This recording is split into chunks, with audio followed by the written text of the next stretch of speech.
Hi hello, ഇപ്പോൾ ഏതു ജന്മകൽപ്പനയിലെ എല്ലാ പ്രിയപ്പെട്ട പ്രേക്ഷകർക്കും മെട്രോ സ്റ്റാറിലേക്ക് സ്വാഗതം. അങ്ങനെ ഇന്ന് നമ്മുടെ ശ്യാമിന്റെ ചതി അശോകൻ കണ്ടുപിടിച്ചിരിക്കുകയാണ്. അങ്ങനെ ശ്യാം അശോകനെ കൊല്ലാൻ വേണ്ടിയിട്ടാണ് ശ്രമിക്കുന്നത്. അപ്പോൾ ഇനി എന്തൊക്കെയായിരിക്കും സംഭവിക്കാൻ പോകുന്നത്? എന്തായാലും ശ്യാമിന്റെ തനി രൂപം, ആ ഒരു തനി നിറം മറ്റുള്ളവർക്ക് മനസ്സിലാകുമോ ഇല്ലയോ എന്നൊക്കെ നമുക്ക് നോക്കാം. അതിനു മുൻപ് ആദ്യമായിട്ടാണ് ഈ ചാനൽ കാണുന്നതെങ്കിൽ തീർച്ചയായിട്ടും സബ്സ്ക്രൈബ് ചെയ്യുക. അപ്പോൾ ഞങ്ങളിരുന്ന പുതിയ സീരിയൽ വീഡിയോസ് എല്ലാം നിങ്ങൾ ലഭിക്കുന്നതായിരിക്കും. അങ്ങനെ ഭയങ്കര ഒരു പ്രശ്നത്തിലാണ് അശോകൻ ചെന്ന് പെട്ടിരിക്കുന്നത്. അങ്ങനെ അശോകൻ ഈ ഒരു സത്യം എല്ലാവരെയും അറിയിക്കാൻ വേണ്ടിയിട്ട് ശ്രമിക്കുന്നുണ്ടെങ്കിലും അവിടെ ശ്യാം അത് അശോകനെ തടയുവാണ്. അങ്ങനെ അശോകനും ശ്യാമും തമ്മിൽ ഒരു കയ്യേറ്റമൊക്കെ അവിടെ നടക്കുന്നുണ്ട്. അങ്ങനെ ശ്യാം അശോകന്റെ കൈയെ പിടിച്ച് വെച്ചതിന് ശേഷം അശോകനെ ഉപദ്രവിക്കാൻ വേണ്ടിയിട്ട് ശ്രമിക്കുന്നുണ്ട്. അതിന്റെ കൂടെ തന്നെ ഭീഷണിപ്പെടുത്തുകയും ചെയ്യുവാണ്. എനിക്കറിയാമായിരുന്നു എന്റെ ഈ ഒരു സത്യങ്ങൾ നിങ്ങൾ മനസ്സിലാക്കുമെന്ന് എനിക്ക് നേരത്തെ അറിയാമായിരുന്നു. കാരണം എന്റെ പിന്നാലെയാണ് നിങ്ങൾ നടന്നത്, അതുകൊണ്ടാണ് ഞാൻ നിങ്ങളെ പിറകെ നടന്നത്. പക്ഷേ നിങ്ങൾ എത്രയും പെട്ടെന്ന് ഈ ഒരു സത്യങ്ങൾ മനസ്സിലാക്കി. എന്നാൽ ഈ ഒരു സത്യം മറ്റുള്ളവരോട് പറയാതിരുന്നു കഴിഞ്ഞാൽ അത്രയും നല്ലത്. ഇല്ലാന്നുണ്ടെങ്കിൽ ഞാൻ എല്ലാവരോടും നിങ്ങളെ ഞാൻ കൊന്നുകളയും, പിന്നെ നിങ്ങൾക്ക് ജീവനോടെ ഇരിക്കാനായിട്ട് പറ്റത്തില്ല. അതുകൊണ്ട് മര്യാദയ്ക്ക് ഞാൻ പറയുന്നത് കേൾക്കുക എന്നൊക്കെ പറയുന്നുണ്ടെങ്കിലും അവിടെ ശ്യാമിന്റെ ഭീഷണിക്ക് വഴങ്ങാനായിട്ട് അശോകൻ തയ്യാറായിരുന്നില്ല. അങ്ങനെ അശോകനും ശ്യാമും കൂടി കയ്യേറ്റം നടത്തുകയും പെട്ടെന്ന് അശോകന് നെഞ്ചുവേദന വരികയും ചെയ്യുവാണ്. പെട്ടെന്ന് നെഞ്ചുവേദന വന്ന് അത്രത്തോളം വേദന സഹിക്കാൻ പറ്റാതെ അവിടെ അശോകൻ ഇരിക്കുമ്പോൾ ശ്യാമിന് പെട്ടെന്ന് ഈ ഒരു സൈക്കോ സ്വഭാവം എന്ന് പറയത്തില്ല, അതുപോലെയാണ് ശ്യാം അവിടെ പെരുമാറുന്നത്. പെട്ടെന്ന് പോയി അശോകന് മരുന്നെടുത്തുകൊണ്ട് വരിക, എന്നിട്ട് അശോകന് മരുന്ന് കൊടുക്കാൻ വേണ്ടിയിട്ട് നോക്കുന്നുണ്ട്. പക്ഷെ ആ ഒരു മരുന്ന് പെട്ടെന്ന് കളയുന്നുണ്ട്.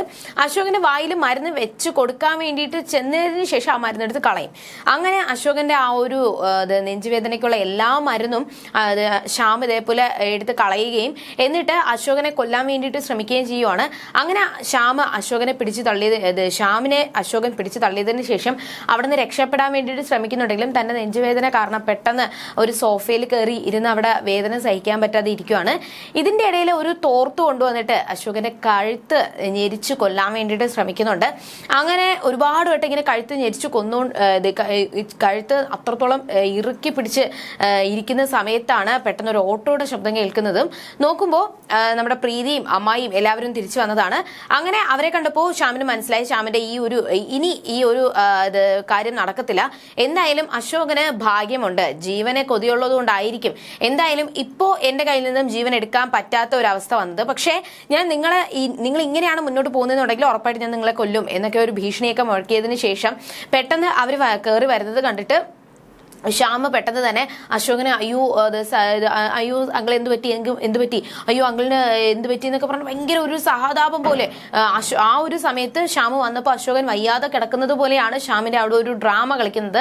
അങ്ങനെ പെട്ടെന്ന് അവർ വന്നപ്പോൾ തന്റെ അശോകൻ ഭയങ്കരമായിട്ട് വയ്യാതെ കിടക്കുന്നുണ്ട്. അതിന്റെ അടുത്ത് ശ്യാം അശോകനെ കരഞ്ഞുകൊണ്ട് വിളിച്ചുണർത്താൻ വേണ്ടിയിട്ട് ശ്രമിക്കുവാണ്. അങ്ങനെ ഈ ഒരു രംഗം കാണുകയും പെട്ടെന്ന് തന്നെ ശ്യാമിനോട് പറഞ്ഞ് അവര് അശോകനെ എടുത്തുകൊണ്ട് ഹോസ്പിറ്റലിലോട്ട് പോവാണ്.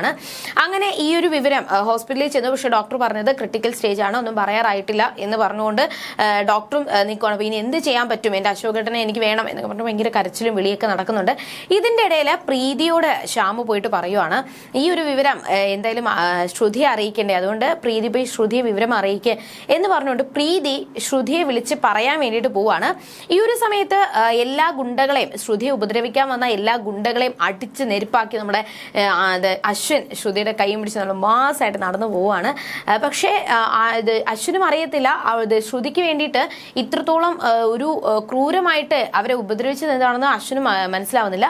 അങ്ങനെ അവർ നേരെ കാറിൽ കയറി പോയിക്കൊണ്ടിരിക്കുകയാണ്. അപ്പോൾ ഒരുപാട് തൊട്ട് അശ്വിൻ തന്നെ മനസ്സിൽ വിചാരിക്കുന്നുണ്ട്, ഞാൻ ഇവൾക്ക് വേണ്ടിയിട്ട് എന്തിനാണ് ഇത്ര കഷ്ടപ്പെടുന്നത്, അല്ലെങ്കിൽ ഇവൾക്ക് വേണ്ടിയിട്ട് ഞാൻ ഓരോ കാര്യങ്ങളും എന്തിനാണ് ഇങ്ങനെ ചെയ്യുന്നത്, ആ ഒരു ഗുണ്ടെ ഇത്ര ക്രൂരമായിട്ട് ഞാൻ എന്തിനാണ് അടിച്ചത് എന്ന് എനിക്ക് പോലും മനസ്സിലാവുന്നില്ല, എനിക്ക് എന്താ പറ്റിയത് എന്നൊക്കെ ഒന്നും മനസ്സിലാവാതെ ഭയങ്കര ടെൻഷനായിട്ട് അശ്വിൻ ഇരിക്കുന്നുണ്ട്. അതിന്റെ കൂടെ തന്നെ അശ്വിനോട് ക്ഷമ ചോദിക്കാൻ വേണ്ടിയിട്ട് ശ്രുതി ശ്രമിക്കുവാണ്.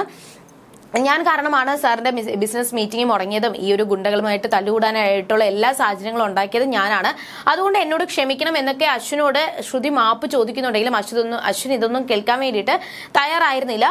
അവസാനം ശ്രുതി അശ്വിനോട് പറയുവാണ്, സാറിനെ ഇപ്പോൾ എനിക്ക് സാറിനോട് ഒരുപാട് സങ്കടം തോന്നുന്നുണ്ട്, ഞാൻ കാരണം ഇത്രയും പ്രശ്നങ്ങളുണ്ടായി, അതുകൊണ്ട് എന്നെ ഒന്ന് വഴക്കെങ്കിലും പറയുമോ, അങ്ങനെയാണെങ്കിൽ എനിക്ക് കുറച്ച് സമാധാനം കിട്ടും എന്നൊക്കെ പറയുന്നുണ്ടെങ്കിലും അവിടെ ശ്രുതിയോട് ക്ഷമിക്കാനായിട്ട് അശ്വിൻ തയ്യാറാവുന്നില്ല. ഇനി എന്തൊക്കെ എന്തായിരിക്കും സംഭവിക്കാൻ പോകുന്നത്? എന്തായാലും വലിയൊരു സംഭവമാണ് ശ്രുതിയുടെ ജീവിതത്തിൽ സംഭവിക്കാൻ വേണ്ടി പോകുന്നത്. ശ്യാമിന്റെ ചതി ഇതുവരെയും ശ്രുതിക്ക് മനസ്സിലായിട്ടില്ല. ഇനി ഇതിന്റെ മുന്നോടിയായിട്ട് ശ്രുതിക്ക് നേരിടേണ്ടി വരുന്ന പ്രശ്നങ്ങൾ എന്തൊക്കെയാണെന്ന് നമുക്ക് വരുന്ന ആളുകളിൽ കണ്ടറിയും. അതുവരേക്കും ടാറ്റാ ബൈ.